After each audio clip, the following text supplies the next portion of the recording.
የአገዛዙ ጦር በየግንባሩ አይቀጡ ቅጣት እየቀመሰ ነው። የፋኖን ቢተኝነት ወደ ላቀ ድል ተሸጋግሯል። በሌላ ዜና በሰሜን ጎንደር ዳባት ወረዳ አሳዛኝ ጥቃት ተፈጸመ። ዳግም ጭና በተባለው ጭፍጨፋ በርካታ ንጹሃኖች አንድያ ህይወታቸውን አጥተዋል። መረጃዎቹን በዝርዝር ይዘናቸዋል፣ ይደመጣሉ። በአማራ ክልል በተለያዩ የአገሪቱ አካባቢዎች በሃይማኖት መሪዎችና ምዕመናን ላይ የሚፈጸሙ ጥቃቶችና ግድያዎች እያሰጉ መምጣታቸው ተገለጸ። በጎጃም ለስራት የወጡ አማኞች አልተመለሱም። ሌላኛው የሰዓቱ መረጃችን ነው። ግብጽ ከአሜሪካው ፔንታጎ የሚበልጠውን ግዙፉን ወታደራዊ ዋና መስሪያ ቤት መረቀች። የቀጠናው ውጥረትና የህዳሴው ግድብ ስጋት ደቅኗል። የሱዳን ጦርነት ድንበሩን አናግቶታል። የሩሲያ የሚሳኤልና የድሮን ውርጅብ በኬብ ከባድ ሆኗል። የጦርነቱ የአየር ላይ ፍልሚያ ወደ ከባድ ምዕራፍ መሸጋገሩ ተገለጸ። ሰላምና ጤና ይስጥልን የተከበራችሁ አድማጭ ተመልካቾቻችን፣ አክብሮታዊ ምስጋናችን በያላችሁበት ይድረሳችሁ እያልን ሰኔ 29 2018 የረፋድ ዜና ሰዓታችንን ጠብቀን ተገናኝተናል። በቆይታችን አጫጭር ዝርዝርና አሁናዊ ዜናዎችን ይዘን ቀርበናል። ቻናሉን ሰብስክራይብ፣ ላይክ፣ ሼር በማድረግ ቤተሰብ ሁኑ። ወደ ዝርዝር ዘገባዎቹ አለፍን።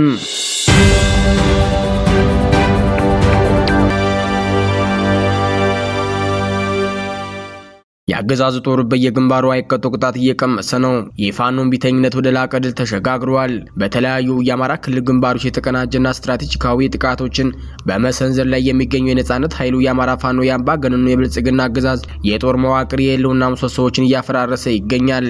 ባለፉት ጥቂት ቀናት ሰዓታት በሸዋ፣ በጎጃም፣ በወሎና በመካነ ሰላም ግንባሮች የተካሄደው ተከታታይ አውደ ውጊያዎችን የአገዛዙ ጦር ሙሉ በሙሉ አቅጣጫ ካሳጡ በላይ በርካታ ታጣቂዎችን በመደምሰስና የጦር መሳሪያዎችን በመማረክ የፋኖ ላይነት በጉልህ አሳይተዋል። በሸዋ ግንባር በሸዋሮቢት የተፈጸመው አስገራሚ የሌሊት ወረራ በድል ተመክቷል። የአማራ ፋኖ ብሔራዊ ንቅናቄ የሸዋ ጠቅላይ ግዛት አሳምነው ዕዝ ጀብደኛው የንስር ሻለቃ ልዩ ዘመቻ ቡድን በሸዋሮቢት ከተማ በወሰደው ድንገተኛ የሌሊት እርምጃ የጠላትን ምሽግ ሰብሮ ገብቷል። በምሽጉ ውስጥ የነበረው የአገዛዙ ኃይል ሙሉ በሙሉ ተመቷል። 2 የብሬን አፈሙዝና 3000 የብሬን ተተኳሽ፣ በርካታ የብሬን ሸንሸሎችን፣ የደረት ትጥቆችና 20 የሚደርሱ የክላሽ ካዝናዎች፣ 2 የውጊያ ላይ የሜዳ መነጽሮች እንዲሁም በርካታ የመገናኛ ሬዲዮ ተማርከዋል። በጎጃም ግንባር በደብረ ማርቆስና ደጀን የተሰነዘሩ መብረቃዊ ጥቃቶች ፋኖን ድል አላብሰውታል። የ206ኛ ኮር 14ኛ ክፍለ ጦር የበረኛው ጅብላ ሙተራ ሻለቃ በደብረ ማርቆስ አቅራቢያ ሊባኖስ በተባለ ቦታ መሽጎ በነበሩ የአድማ ብተናና ያረጋ ከበደ ሙሴ ላይ ከሌሊቱ 9 ሰዓት በተሰነዘረ ጥቃት ክፉኛ ተመቷል። በጥቃቱ ወታደራዊ ሻንጣዎች፣ የምሽግ ሸራዎች፣ የክላሽ አስቃጥላና ካዝናዎች፣ ወታደራዊ የዝናብ ልብሶችና ኮዳዎች ተማርከዋል። በተመሳሳይ የ206ኛ ኮር አዳይ ቡድን በደጀን ከተማ ለግዳጅ በተጠረነፉ ሚኒሻዎች ላይ በወሰደው የቦምብ ጥቃት 4ቱን ወዲያውኑ ሲደመስስ 3ቱን ደግሞ በጽኑ አቁስለዋል። በወሎ መካነ ሰላም በ5 አቅጣጫ አንጸባራቂ ድል ተመዝግቧል። የአማራ ፋኖ ብሔራዊ ንቅናቄ ወሎ ቤት አማራ ምኒልክ ዕዝ 105ኛ ኮር 29ኛ ክፍለ ጦር ሰራዊት በመካነ ሰላም ዙሪያ የገጠር ወረዳዎች በሚገኙ 5 ግንባሮች ቢሊ ታዳጊ ከተማ፣ ሮቢት፣ ሀብሩ፣ ሩፋድ፣ ዲቢ ጨሬና ተዋ ቀጠናዎች ከአገዛዙ ጦር ጋር ሰፊ ውጊያ ተደርጎባቸዋል። በዚህ ተጋድሎ 13 የአገዛዙ ኃይል የተመታ ሲሆን 5 ወዲያውኑ መሞታቸው ተረጋግጧል። አንድ ስናይፐር የቡድን መሳሪያም ተመቶ ሙሉ በሙሉ ከጥቅሞች ሆኗል። በዚሁ በወሎ ግንባር መርሳ ዙሪያ ታሪካዊ ጀብዱ ሲፈጸም የአገዛዙ ጦር መበተኑ ተሰምቷል። የአማራ ፋኖ ብሔራዊ ንቅናቄ ወሎ ቤት አማራ ምኒልክ ዕዝ 104ኛ ኮር 24ኛ ክፍለ ጦርና የ101ኛ ኮር 35ኛ ክፍለ ጦር በጋራ በመሆን በመርሳና መሃል አምባ ዙሪያ ወደ አበጋር ሜዳና ጸሎት ሚካኤል የገናውን የአገዛዙን ዙፋን ጠባቂ ሰራዊት ከባድ ምት አሳርፈውበታል። የአገዛዙ የደቡብ ዕዝ 205ኛ ኮር ከጠዋቱ 12 ሰዓት ጀምሮ 2 ጀነራል መድፎችን 120 እና 82 ሞርተሮችን በዘፈቀደ ቢተኩስም የፋኖን ነበልባሎች ሊቋቋም አልቻለም። የጠላት እግረኛ ጦር የውጊያ ሞራልና ብቃት የሌለው በመሆኑ ገሚሱ ተደምስሶና ቆስሎ ወደ መጣበት መርሳ እንዲበተን ተደርጓል።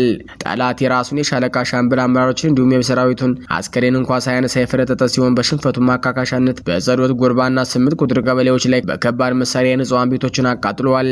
በመርሳ ግንባር 90 የሰራዊት ኃይል ሲሞት 6 ወታደራዊ አመራሮች ናቸው። 102 ተጨማሪ ኃይል ክፉኛ ሲቆስሉ 3890 የክላሽ ጥይት ተተኳሽ፣ 4570 የመትረየስ ጥይት ተተኳሽ፣ 3000 የድሽቃ ጥይት ተተኳሽ፣ 30 ሬንኮት የዝናብ ልብስ፣ 70 ወታደራዊ የውሃ ኮዳና የጠላት ወታደራዊ ኦፒ በቁጥጥር ስር ውለዋል። በምርኮ የተገኙ የክላሽ መሳሪያዎች፣ የቡድን መሳሪያዎችና የተከመሩ የጠላት ሬሳዎች ትክክለኛ ቁጥር እዚህ በላይ እንደሚሆን የፋኖ ምንጮች ገልጸዋል። እነዚህ የተቀናጁ ድሎች የሚያሳዩት አንድ እውነታ ቢኖር የብልጽግና አገዛዝ የጦር መዋቅር ከባድ መሳሪያዎችን በንጹሃን ላይ ከመተኮስ ባለፈ የፋኖ ስልታዊና ህዝባዊ ጥቃት የመቋቋም አቅሙ ሙሉ በሙሉ መክሸፉን ነው። የአማራ ፋኖ ህዝባዊ አንድነቱን አጥብቆ ወታደራዊ መረጃውንና ስልቱን አዘምኖ ተማምኖ ያገዛዙ ውድቀት እያፋጠነ ይገኛል። በሌላኛው ዘገባችን በሰሜን ጎንደር ዳባት ወረዳ በንጹሃን አርሶ አደሮች ላይ አሰቃቂ ጭፍጨፋ መፈጸሙ ተሰማ። በሰሜን ጎንደር ዞን ዳባት ወረዳ ሰኔ 26 ቀን 2018 ዓ.ም በተከሰተ አሳዛኝ ክስተት በአንድ ሙሉ ቤተሰብ አባላትና በአካባቢው አርሶ አደሮች ላይ ያነጣጠረ አሰቃቂ የብቀላ ጭፍጨፋ መፈጸሙ ተገለጸ። በዚህ ጥቃት 19 ወንዶችና 2 ሴቶችን ጨምሮ በአጠቃላይ 21 ንጹሃን ዜጎች ህይወታቸውን አጥተዋል። እንደደረሰ መረጃ ከሆነ ጥቃቱ የተፈጸመው በዳባት ወረዳ ልዩ ስሙ 13 በተባለ አካባቢ በአገዛዙ ስርዓት የታጠቁ ኃይሎችና በፋኖ መካከል ከባድ ውጊያ ከተካሄደ በኋላ የተሸነፈው የብልጽግና ጦር የፈጸመው ነው። በጦር ሜዳ ውጊያ ሽንፈትን ያስተናገደው የብልጽግና ጦር መከላከያ በሌላቸው ንጹሃን አርሶ አደሮች ላይ የብቀላ እርምጃ መውሰዱ ታውቋል። ጥቃቱ ይበልጥ ያተኮረው ዘናጎዴ ማርያም በተባለችው ልዩ ቦታ ላይ ሲሆን የታጠቁ ኃይሎች በሰላማዊ ነዋሪዎች ላይ በከፈቱ ተኩስና በፈጸሙት ረሸና የ21 ንጹሃን ህይወት በአሰቃቂ ሁኔታ ሊቀጠፍ ችለዋል። ይህ የጭካኔ ድርጊት ይበልጥ አሳዛኝ የሚያደርገው ጥቃቱ በአንድ አባወራ አባላት ላይ ያደረሰው ፍጹም ጥፋት ነው። በዕለቱ በተፈጸመው ርሽና ጫቅሎ አማረ፣ አምባቸው አማረ፣ ሞላ አማረና ደስታ አማረ የተባሉ 4 ወንድማማቾች በአንድ ላይ ተገድለዋል። በተጨማሪም የእነዚህ ወንድማማቾች ማለትም የአምባቸው አማረና የደስታ አማረ ልጆች ተለይተው ተረሽነዋል። በአጠቃላይ ከዚያ አንድ አምራች ቤተሰብ ብቻ ከ8 በላይ አባላት ያለምንም ጥፋታቸው በጭካኔ ተለይተው መገደላቸው ተረጋግጧል። ይህ ሰቅጣጭ ድርጊት በአካባቢው ማህበረሰብ ዘንድ ከፍተኛ ሐዘንና ቁጣ የቀሰቀሰ ሲሆን የፋኖ ኃይሎች በሰጡት መግለጫ ድርጊቱን በጽኑ አውግዘዋል። ይህ በንጹሃን ላይ የተፈጸመው የሽንፈት ጭፍጨፋ የፋኖ ኃይል ይበልጥ የሚያስቆጣና በአካባቢው ለህልውና ለፍትህ እንዲሁም ለነጻነት የሚደረገውን ትግል የሚያፋጥን መሆኑን አስታውቀዋል። የአካባቢው ነዋሪዎች በንጹሃን ላይ የሚፈጸሙ መሰል ጥቃቶች በአስቸኳይ እንዲቆሙና ለደረሰው ሰብአዊ ቀውስ ተጠያቂነት እንዲሰፍን እየጠየቁም ይገኛሉ።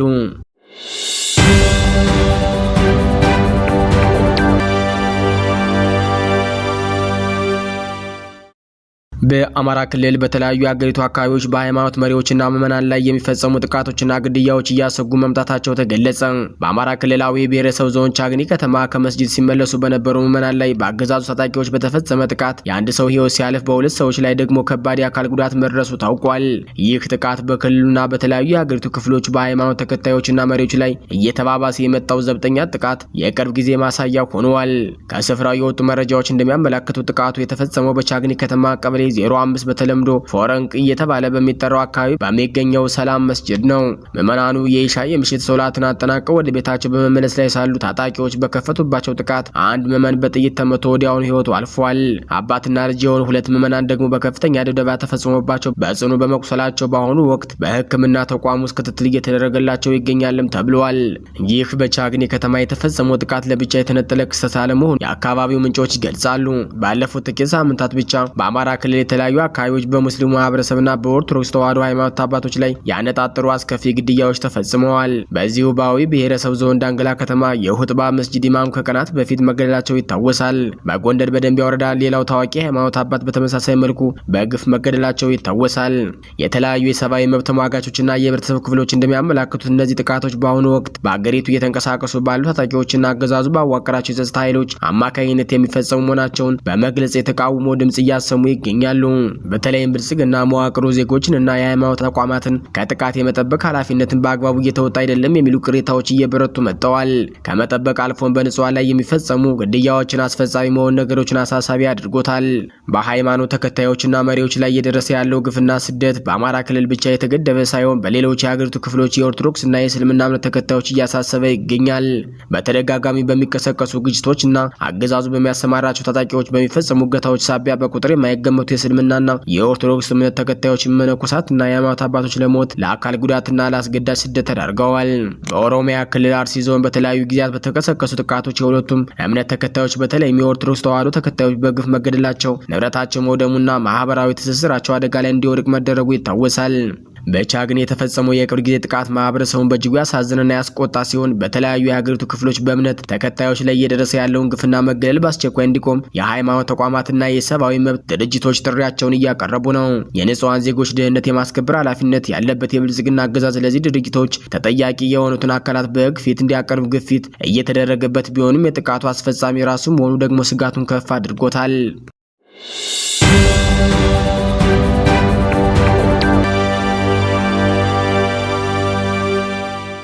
ግብጽ ከአሜሪካው ፔንታጎን የሚበልጠውን ግዙፍ ወታደራዊ ዋና መስሪያ ቤት መረቀች። የቀጠናው ውጥረትና የህዳሴው ግድብ ስጋት ደቅኗል። የግብጽ ፕሬዝዳንት አብዱል ፈታህ አልሲሲ ወታደራዊ ዩኒፎርም በመልበስ በዓለም ላይ በግዙፉ የአሜሪካን ፔንታጎን የሚበልጠውን አዲሱን የሀገሪቱን የመከላከያ ዋና መስሪያ ቤት ኦክታጎን በይፋ መርቀዋል። ይህ ግዙፍ ወታደራዊ ተቋም ይፋ መደረግ ካይሮ በአፍሪካና በመካከለኛው ምስራቅ ያላትን ወታደራዊ የበላይነት ለማሳየት ከምታደርገው ጥረት ባሻገር ከቀጠናዊ የጂኦፖለቲካዊ ትኩሳትና ከታላቁ የኢትዮጵያ ህዳሴ ግድብ ውጥረት ጋር በተያያዘ ትልቅ መልእክት ያዘለ መሆኑን የፖለቲካና የስትራቴጂ ተንታኞች እየገለጹ ይገኛሉ። ኦክታጎን ተብሎ የሚጠራውና ከካይሮ ውጭ በተገነባው አዲስ አስተዳደራዊ ዋና ከተማ ውስጥ የሚገኘው ይህ መስሪያ ቤት 8 ጎን ያላቸው 8 ግዙፍ ህንፃዎች ያቀፈ ነው። ይህ የአሜሪካውን ባለ 5 ጎን ፔንታጎን በስፋትና በቴክኖሎጂ በልጠዋል። ፕሬዚዳንት አልሲሲ በምረቃው ወቅት ወታደራዊ ዩኒፎርም ለብሰው መታየታቸው ሀገሪቱ ለማንኛውም አይነት የደህንነት ስጋት ዝግጁ መሆኗን የጦር ኃይሏን ቆመና ለዓለም ለማሳየት የታለመ መሆኑ ተነግሯል። ይህ ማዕከል ሁሉንም የጦር ክፍሎች የባህር፣ የየብስና የአየር በአንድ ዘመናዊ የቁጥጥር ስርዓት ስር የሚያገናኝ በመሆኑ የግብጽን ፈጣን የጦርነት ውሳኔ የመስጠትና የመምራት አቅም በእጅጉ ያሳድገዋል። ይህ የግብጽ ወታደራዊ ጡንቻ ማሳያ ይፋ በሆነበት ወቅት የጎረቤት ሱዳን የእርስ በርስ ጦርነት ወደ ኢትዮጵያ ድንበር አቅራቢያ እያገረሸ ይገኛል። በተለይም በስትራቴጂካዊቷ የኩርሙክ አካባቢና በብሉ ናይል ሰማያዊ አባይ ክፍለ ሀገር የሚደረገው ውጊያ የሁኔታውን አሳሳቢነት አጉልቶታል። የሱዳን መደበኛ ጦርና የፈጣን ድጋፍ ኃይል RSF የሚያደርጉትን ፍልሚያ ወደ ኢትዮጵያ ድንበር መጠጋቱ ለአካባቢው መረጋጋት ቀጥተኛ ስጋት ሆኗል። ግብጽ ከሱዳን መደበኛ ጦር መሪ ጀነራል አብዱል ፈታህ አልቡርሃን ጋር የጠበቀ ወታደራዊና ፖለቲካዊ ትስስር አላት። የሱዳን ጦር በድንበር አካባቢ የበላይነት እንዲኖረው ካይሮ የምታደርገው ድጋፍ በኢትዮጵያ ላይ ዲፕሎማሲያዊና ወታደራዊ ጫና ለመፍጠር ከምታደርገው ስትራቴጂካዊ ስሌት የሚነጠል አይደለም። የዚህ ግዙፍ ወታደራዊ ማዕከል መመረቅ ከኢትዮጵያ ህዳሴ ግድብ የውሃ ሙሌትና አጠቃቀም ጋር ቀጥተኛ ትስስር እንዳለው ይገመታል። ካይሮ የግድቡን ግንባታና ሙሌት የህልውና ስጋት አድርጋ እንደምትመለከተው በተደጋጋሚ መግለጿ ይታወቃል። ግብጽ በአባይ ወንዝ ላይ ያላትን የውሃ ድርሻ ለማስከበር ወታደራዊ አማራጭ ሙሉ በሙሉ ከጠረጴዛው ላይ አላነሳችም። ይህ አዲስና ግዙፍ የጦር ማዕከል አስፈላጊ ሆኖ ከተገኘ የሩቅ ርቀት ወታደራዊ ዘመቻዎችንና የደህንነት ስራዎችን በከፍተኛ ምስጢራዊነትና ብቃት ለመምራት ታስቦ የተገነባ ነው። የኩርሙክና የብሉ ናይል ቀጠና ለህዳሴው ግድብ እጅግ ቅርብ በመሆናቸው በዚህ አካባቢ የሚፈጠር ማንኛውም የኃይል ሚዛን መዛባት ወይም የሱዳን አለመረጋጋት ግብጽ በድንበር በኩል የራሷን ተላላኪዎች ወይም ከፍተኛ ተጽዕኖ በመጠቀም በግድቡ ላይ ስጋት ለመፍጠር የምትጠቀምበት ምቹ ሁኔታ ሊፈጥርላት ይችላል የሚል ስጋት በኢትዮጵያ በኩል አለ። በተለይም የአብይ አህመድ ጦረኛ ስርዓት ከሱዳን ታጣቂ ጋር መጣምር ግብጽ የሱዳን ዋነኛ ብሔራዊ ጦር ተጠቅማ ድንበር እንድትሻገር ያስችላታል። በአጠቃላይ የግብጹ የአዲሱ የፔንታጎን ተፎካካሪ ኦክታጎን መከላከያ ዋና መስሪያ ቤት መመረቅ ተራ የህንፃ ግንባታ ሳይሆን ካይሮ በቀጠናው ላይ የምታሳየው የኃይል ጉልበት መግለጫ ነው። ጦርነቱ ወደ ኢትዮጵያ ድንበር ኩርሙክ በተቃረበበትና የህዳሴ ግድብ ጉዳይ አሁናዊ ዘለቄታ ስምምነት ባገኘበት በዚህ ወቅት የፕሬዝዳንት አልሲሲ በወታደራዊ ዩኒፎርም መታየት ለምስራቅ አፍሪካና ለአባይ ተፋሰስ ሀገራት ግልጽ የሆነ የዝግጁነት መልእክት የሚያስተላልፍ ክስተት ሆኖ ተመዝግቧል።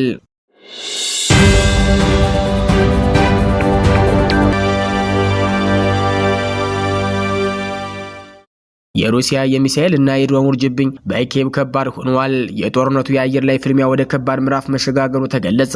በሩሲያና ዩክሬን መካከል ለዓመታት የቀጠለው አስከፊ ጦርነት ይበልጥ እየተባባሰ በመጣበት በዚህ ወቅት በዩክሬን ዋና ከተማ ኪየቭ ላይ የተፈጸመውን ከፍተኛና የተቀናጀ የአየር ጥቃት የሚያሳዩ አስደንጋጭ ተንቀሳቃሽ ምስሎች በቪዲዮ ይፋ ሆነዋል።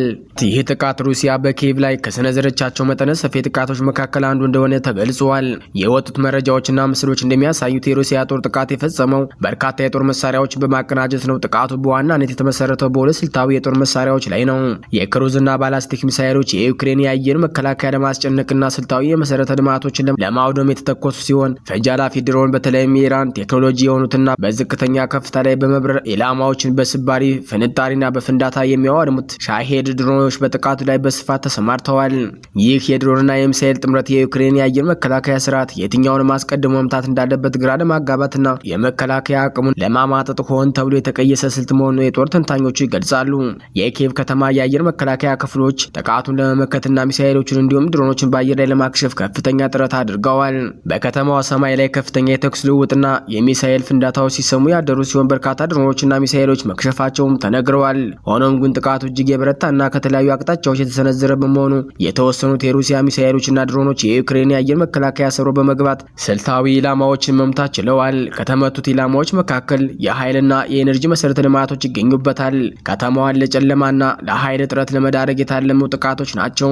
የወታደራዊ ዝና የሎጂስቲክ ማዕከላትም ጥቃት አስተናግደዋል። የዩክሬን ጦርነት እንቅስቃሴ ለማስተጓጎል የተደረጉ ሙከራዎች ይገኙበታል። ይህ የትናንቱ ጥቃት በሁለቱ ወገኖች መካከል ያለውን የአየር ላይ ፍልሚያ ወደ አዲስና ይበልጥ አደገኛ ምዕራፍ እያሸጋገረውም ይገኛል። ሩሲያ በሰው አልባ ድሮኖች ዘመናዊ ሚሳኤሎች የምታደርገውን ጥቃት በከፍተኛ ሁኔታ ማጠንከሯ ዩክሬን ከአሜሪካና ከምዕራባውያን አገሮቿ ተጨማሪ የፓትሪዮት እና መሰል የላቁ የአየር መከላከያ ስርዓቶችን በአስቸኳይ እንድትጠይቅ አስገድዷታል። ይህ በእንዲህ እንዳለ ዩክሬን በሩሲያ ድንበር ውስጥ በሚገኙ ወታደራዊ የአየር ማረፊያዎችና የነዳጅ መጋዘኖች ላይ የምታደርሰውን የድሮን አጸፋዊ ጥቃት እየጨመረች መምጣቷ ይታወቃል።